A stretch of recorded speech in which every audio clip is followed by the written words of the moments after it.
मई जून 23 variant 22। आ जाए बेटा। In 2020, the largest Thai commercial bank merged with a smaller commercial Thai bank. It was expected that the merger would affect the price charged for bank services and the amount that would be lent. Thai commercial banks operate in the private sector. A growing private sector can move an economy towards a market economic system. Identify two influences. Identify two influences other than price, a customer's choice of bank.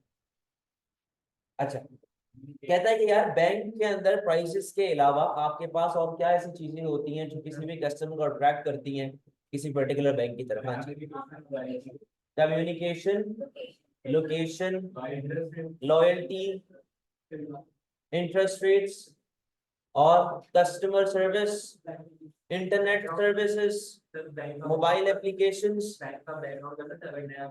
Bank का background हमारे पास क्या है जी, बिल्कुल ठीक है। कोई से भी दो को आपने आइडेंटिफाई करना है, एक्सप्लेन करने की जरूरत नहीं, सिर्फ नाम लिखना है बेटा। आइडेंटिफाई यहाँ पे जब लिखा हुआ होता है आप सिर्फ नाम लिखते हैं, आप एक्सप्लेन नहीं करते। Explain two reasons why a merger may result in higher prices for consumers. बेटा पहले मैं दो अपने रीजंस बता रहा हूँ, उसके बाद आप लोग चिप इन करना। अभी काइंडली मैसेजेस ना करें, जब मैं ब्रेक दूं, जब मैं रुकूं तब मैसेज किया करें। दो reasons why a merger may result in higher price level. बेटा पहली बात तो सिंपल सी ये है कि they could create a monopoly. ठीक है, they could create a monopoly. They could create a monopoly कैसे? अगर दो बैंक्स हैं आपस में मिल जाते हैं, they could charge a higher price level. Simple सी बात है, दे कुड एक्सप्लॉइट कंज्यूमर्स। दूसरी बात यहाँ पे क्या है बेटा, जब दो कंपनीज या दो बिजनेस आपस में मिलते हैं ना, मर्ज करते हैं, इसका मतलब ये है कि ओवरऑल मार्केट में कंपटीशन गिर जाता है। ओवरऑल मार्केट में क्या हो रहा है? कंपटीशन गिर जाता है। तो बेटा जब कंपटीशन आपके पास मार्केट में गिर गया है, तो इससे क्या हो सकता है? इससे ये हो सकता है कि प्रोड्यूसर के पास कोई इंसेंटिव ही नहीं होगा प्राइस कम करने का। अब जैसे मैं बात करूं जैस और वारिद की, साथ मिल गए, तो अब मार्केट में कंपैरेटर कम हो गए। पहले अगर 5 सिम वाले थे, अब 4 सिम वाले रह गए, तो मार्केट में कंपटीशन कम हो गया, तो वो प्राइसेस को बढ़ा सकते। एक और मेरे पास अभी पॉइंट आया है कि अगर उनकी डिमांड प्राइस इन इलास्टिक, तो ये प्राइस लेवल को बढ़ा सकते हैं। और बताएं।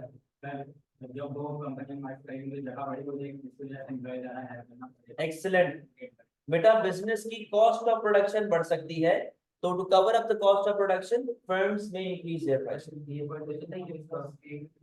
बेटा इकोनॉमी ऑफ स्केल से कॉस्ट कम होती है, तो उसके अंदर यूजुअली ये होता है कि जब भी बिजनेस को इकोनॉमी ऑफ स्केल मिलता है ना और कॉस्ट कम होती है, तो वो प्राइसेस कम करता है, ना कि प्राइस बढ़ाए। ठीक है। हाँ, आप ये जरूर कह सकते हैं कि जब मर्ज करता है तो डिस इकोनॉमीज ऑफ स्केल हो सकती है, जिससे हो सकता है कॉस्ट ऑफ प्रोडक्शन बढ़े। तो to cover up the cost of production firms might increase their price. हाँ, मार्केट शेयर बढ़ेगा या वो मोनोपोली के अंदर ही आ जाए।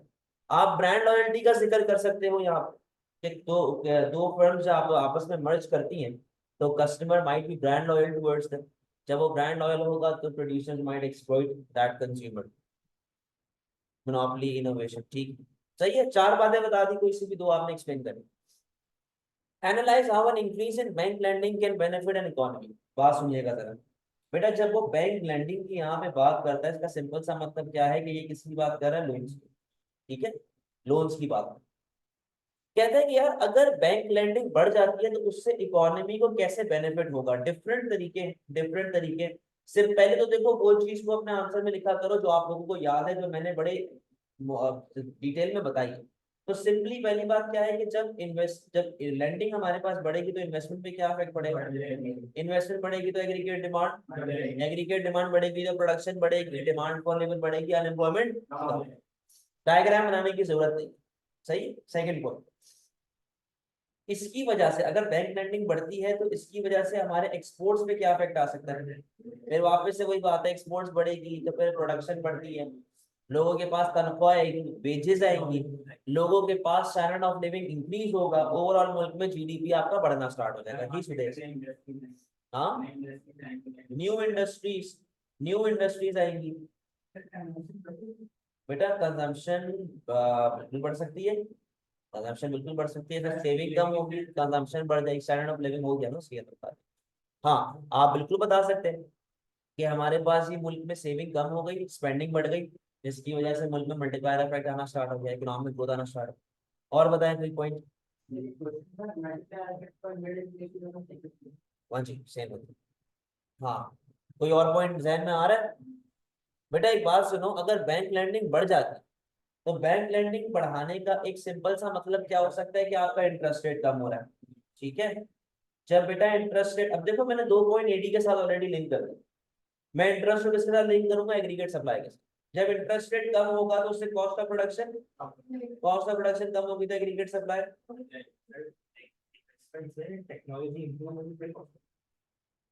नहीं बेटा, इन्वेस्टमेंट आप इस तरह समझे ना, land labour capital enterprise. Capital का रिवॉर्ड क्या होता है, इंटरेस्ट। इंटरेस्ट कम हो गया तो कैपिटल सस्ता हो गया, उससे एग्रीगेट सप्लाई बढ़ेगी। एग्रीगेट सप्लाई बढ़ेगी तो ओवरऑल जीडीपी भी बढ़ेगा और प्राइसेस भी क्या होंगे, यानी कि this will lead to increase in real income of consumers. समझते हैं बात को। 4 बातें हाईलाइट की गई हैं, कोई सी भी आपने 3 बतानी। ठीक है, क्या क्या पॉइंटर्स आए हैं भाई अब देख लेते हैं।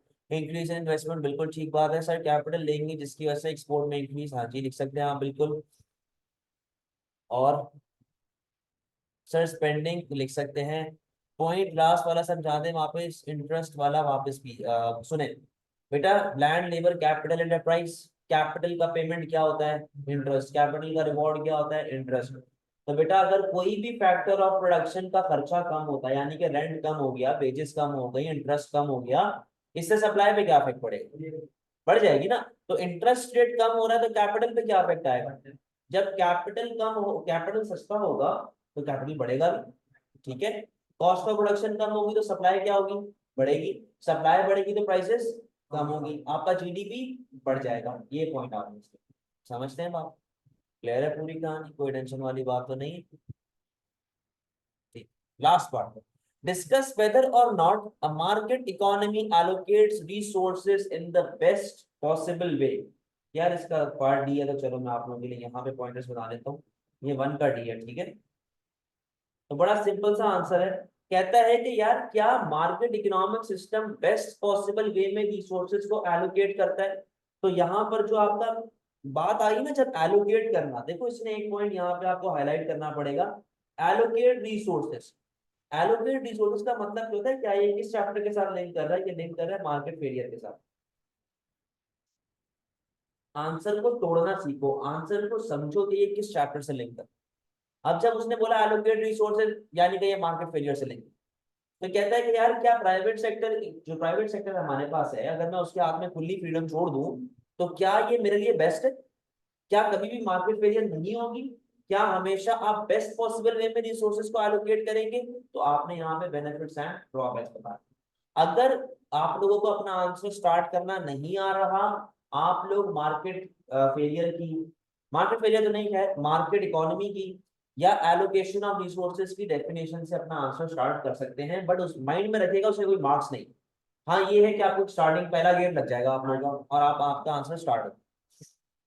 तो you can define free market economy if you want, वरना अगर नहीं भी करेंगे तो उसमें कोई प्रॉब्लम नहीं, फ्री मार्केट इकोनॉमी। ठीक है, तो अब मैं जरा बात करूंगा यहाँ पे पॉजिटिव्स के हवाले से।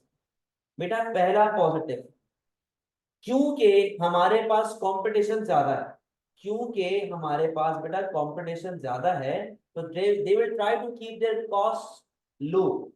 ठीक है, तो उससे बेटा आपकी कॉस्ट पे क्या इफेक्ट आएगा, कम हो जाएगी। तो यानी कि कॉस्ट कम होने का मतलब क्या है कि वो वेस्टेज भी कम करेंगे और वो एफिशिएंट रहेंगी, क्योंकि उनको तो ज्यादा ज्यादा पैसा कमाना है ना भाई, तो they will try to keep themselves efficient.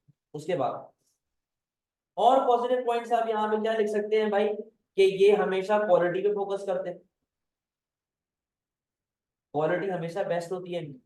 तो जब क्वालिटी अच्छी होगी तो लॉजिकल सी बात है, they will try to avoid pollution, they will try to avoid external cost या नेगेटिव एक्सटर्नैलिटीज, एनवायरनमेंट फ्रेंडली वो काम करना स्टार्ट कर देंगे।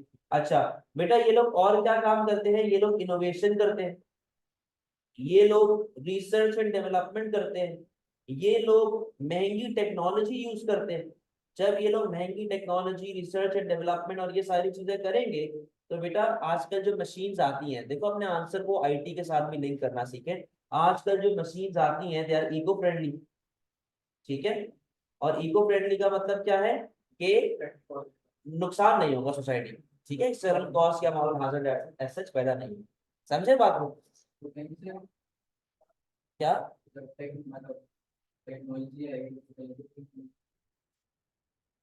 बता सकते हो, उसका लिंक नहीं है आप, ठीक है।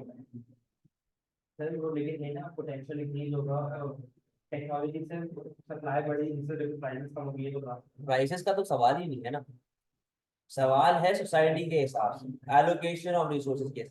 अच्छा और क्या बात आप कर सकते हैं, क्योंकि देखो प्राइवेट इदारा काम कर रहा है तो ये बेटा एक्सपेंसिव मार्केट रिसर्च करते हैं।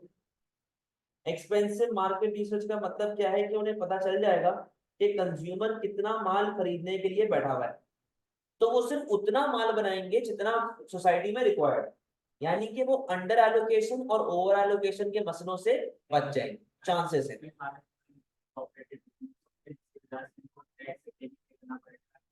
टैक्स उसको छोड़ो, छोड़ो उसको गलत करो, इजी पॉइंट्स छोड़ो, इस तरह के आड़े टेढ़े जलेबी जैसे पॉइंट होते हैं ना, इनको आंसर में नहीं लिखा हुआ। पॉइंट टू पॉइंट रहे, उसका भी एक नंबर मिलेगा, इसका भी एक नंबर मिलेगा, तो क्यों तुम लोग खतरों के खिलाड़ी बनते हो? इजी रखो अपने आंसर को, इजी रखेंगे मार्क्स उतना ही देगा, ठीक है। आ जाए नेगेटिव्स के ऊपर कि भाई क्यों ऐसा नहीं होता बेटा, to reduce their cost, to cut down their cost, हो सकता है ये लोग अपने वेस्ट को रिसाइकल ना करें, वेस्ट इज नॉट रिसाइकल्ड, या कचरा सड़क पे फेंक दे, ठीक है, या कचरा सड़क पे फेंक दे। अच्छा भाई, व्हाट अबाउट पुअर, क्या प्राइवेट इदारा कभी भी गरीबों की मदद करेगा? तो बेटा ये भी तो नुकसान ही है ना, अंडर एलोकेशन या ओवर एलोकेशन के अंदर जाता है। अच्छा excellent point, demerit goods,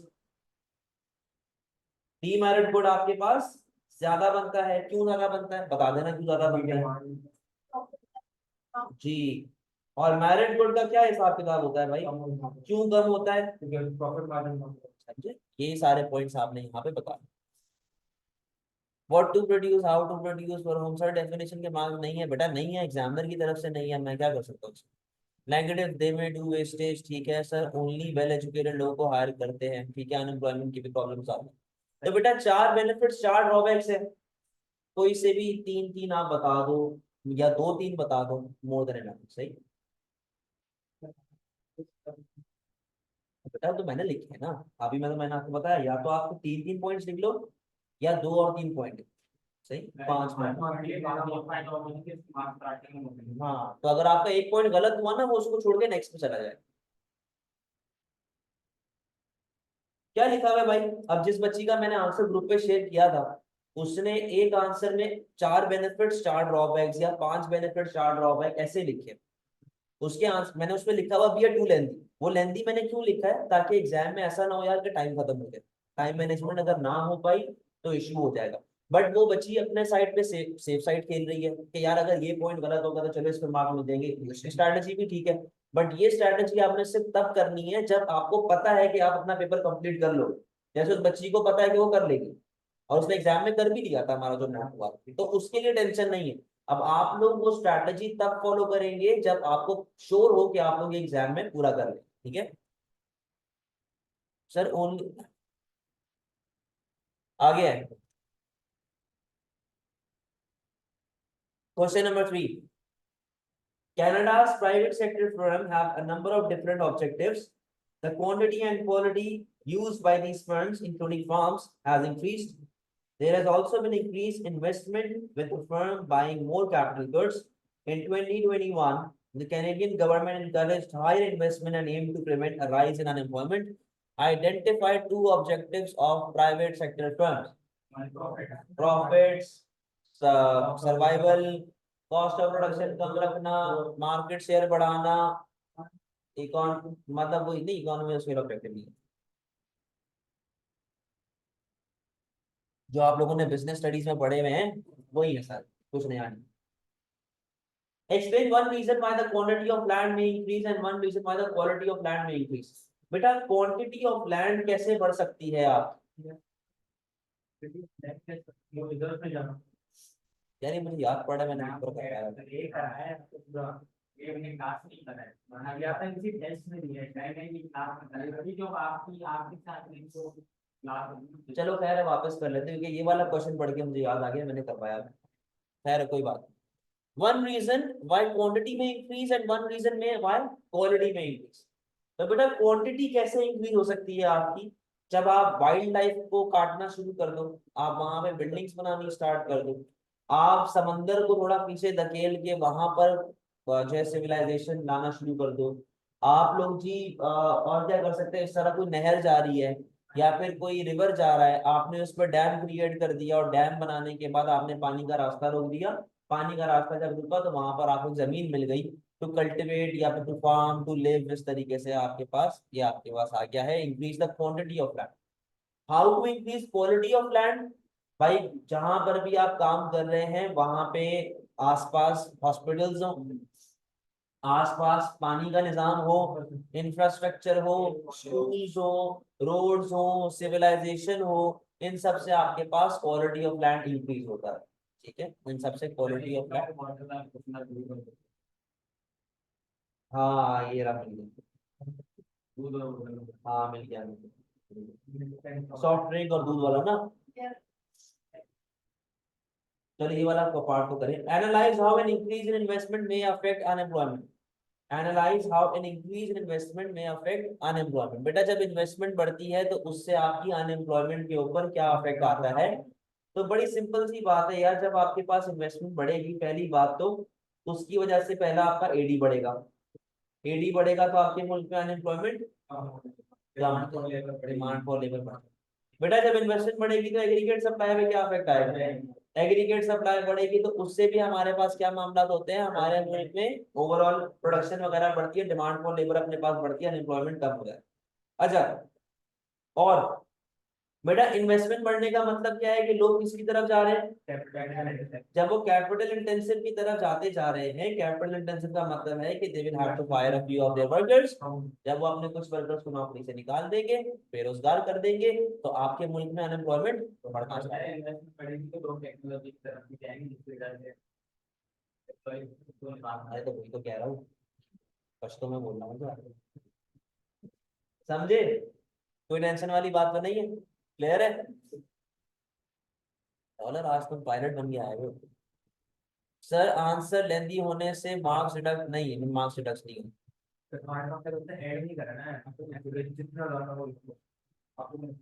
discuss whether or not government should try to prevent a rise in unemployment. बेटा आप लोगों को अगर याद हो तो मैंने benefits and drawbacks of unemployment दिखवाए हुए, या पॉपुलेशन के बारे में मैंने आपको बताया हुआ। तो benefits and drawbacks of unemployment के अंदर एक पेपर आ गया। Benefits and drawbacks of unemployment के अंदर बेटा हमारे पास सिंपल से मामला क्या चल रहे होते हैं। ठीक है, हाँ benefits and drawbacks of unemployment में बेटा क्या मामला हमारे पास चल रहे होते। पहले बेनिफिट्स की बात करते हैं कि अगर मुल्क में अनएम्प्लॉयमेंट है, बेरोजगारी है, तो उससे क्या क्या बेनिफिट्स होते हैं। पहला बेनिफिट तो सिंपली आपके पास क्या है कि आपकी कॉस्ट ऑफ प्रोडक्शन फॉल होगी। कैसे फॉल होगी, क्योंकि बेटा जब हमारे पास बहुत सारा लेबर फोर्स अवेलेबल होगा, उससे हमारी वेज रेट पे क्या इफेक्ट आता है। जब वेज रेट कम होगी तो कॉस्ट ऑफ प्रोडक्शन फॉल होगी, जिसकी वजह से ओवरऑल मेरे पास सस्ती चीजें होना स्टार्ट। अच्छा भाई, जब अनएम्प्लॉयमेंट आपके पास होगी और क्या क्या प्रॉब्लम्स होंगे, आपके पास मुल्क में ऑलरेडी एग्रीगेट डिमांड गिरी हुई है। अनएम्प्लॉयमेंट का मतलब क्या है कि मुल्क में एग्रीगेट डिमांड गिरी हुई है, इसका मतलब क्या है कि प्राइसेस, जब बेटा प्राइसेस कम होंगी तो उससे आपके एक्सपोर्ट बढ़ने के चांसेस हैं। एक्सपोर्ट बढ़ेंगे तो बैलेंस ऑफ ट्रेड पॉजिटिव होगा, बैलेंस ऑफ ट्रेड पॉजिटिव होगा तो मुल्क में इकोनॉमिक ग्रोथ आना स्टार्ट। सही, और बताओ। 8 तो नेगेटिव तो जाएंगे पर पॉजिटिव होगा, वो तो नेगेटिव है, नेगेटिव है।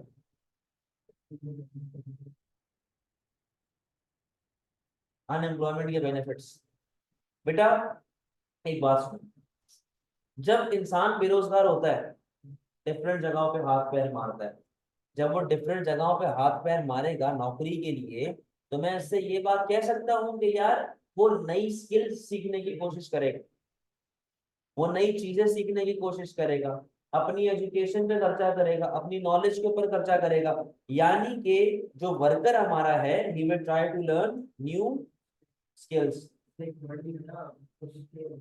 मोबाइल ऑक्यूपेशनल इमोबिलिटी होती है, तो वो ऑक्यूपेशनल इमोबिलिटी को खत्म करने की कोशिश करता है। हाउएवर अनएम्प्लॉयमेंट बढ़ने की प्रॉब्लम क्या है बेटा, क्राइम रेट बढ़ेगा, ठीक है, स्टैंडर्ड ऑफ लिविंग गिरेगा, डिपेंडेंसी गिर जाएगी। कैसे बढ़ेगी भाई, कोई नशावर चीजों में लोग पड़ सकते हैं तो डीमेरिट की कंजम्पशन आपकी बढ़ सकती है, ठीक है। और moral hazards, social hazards, crime rate वगैरह, ठीक है, मुल्क की परफॉर्मेंस काफी गिर जाती है, आपका एक्चुअल पॉइंट नीचे की तरफ आ जाता है, आपका एग्रीगेट डिमांड फॉल होता है, तो मतलब क्या है कि लोग अब प्रोडक्शन तो कर ही नहीं रहे, इसका मतलब है जीडीपी क्या होगा, फॉरेन इन्वेस्टर्स नहीं आते, आप समझे, बना सकते हो बिल्कुल कि आपका एक्चुअल पॉइंट जो है वो ऐसा पीछे की तरह आएगा, पोटेंशियल पे इफेक्ट नहीं आएगा, एक्चुअल आपका पीछे की तरफ, समझे बात को, तो आप ये पॉइंट भी उसके अंदर बता सकते हो। More tax revenue for government, बेटा मोर टैक्स रेवेन्यू कैसे, अगर लोगों के पास नौकरी ही नहीं है और वो काम भी नहीं कर रहे, यानी कि वेजेस ही नहीं उनको आ रही है, तो टैक्स रेवेन्यू कैसे कमाएगा। Multinational companies would be attracted due to cheap labour availability, बिल्कुल सही पॉइंट है। डिस्क्रिमिनेशन इंक्रीज होगा सोसाइटी में, बिल्कुल इंक्रीज होगा, ड्रॉबैक है। सर कंट्री डेवलप नहीं करेगी, बिल्कुल सही पॉइंट है, कंट्री डेवलप नहीं करेगी। हाँ बेटा डायग्राम के स्पेसिफिकली कोई मार्क्स नहीं होते, पार्ट डी में ऑप्शनल होती है, बट बनाए तो अच्छी बात, आप उसको बताओगे एक्चुअल पीछे आ रहा है खत्म, जैसे मैंने यहाँ पे आपको बना के दिया। सही है, ज्यादा लंबी चौड़ी एक्सप्लेनेशन आपने कर दी नहीं।